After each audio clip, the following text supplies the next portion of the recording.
હોળી પર બસોની સંખ્યામાં કરાયો વધારો। ગોધરા એસટી વિભાગ હોળીના તહેવારને લઈને વિશેષ બસો દોડાવશે। હોળીને લઈને બસ સ્ટેશન પર ભીડ વધી। Story report by Chamansinh Chauhan, Panchmahal. Holi અને ધૂળેટીને અનુલક્ષીને મુસાફરોને બસની સુવિધા મળી રહે તે માટે ગોધરા વિભાગ દ્વારા દર વર્ષે આયોજન કરવામાં આવે છે। તે વર્ષે પણ એક્સ્ટ્રા બસનું આયોજન કરવામાં આવ્યું છે। મહત્તમ ગોધરા ખાતે અન્ય જિલ્લાઓમાંથી મુસાફરો ગોધરા આવતા હોય છે। તે સિવાય દાહોદ, ઝાલોદ અને અન્ય ડેપો ઉપર પણ સીધા આવતા હોય છે।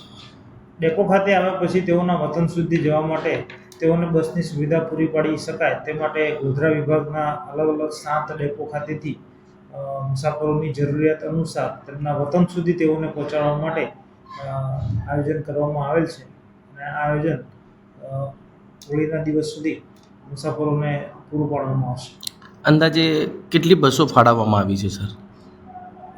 અંદાજિત ગત વર્ષની વાત કરીએ તો 30 થી 35 બસો હતી। તે જ પ્રમાણે ચાલુ વર્ષે પણ અમે 35 જેટલી બસોનું આયોજન હાલમાં રાખવામાં આવ્યું છે।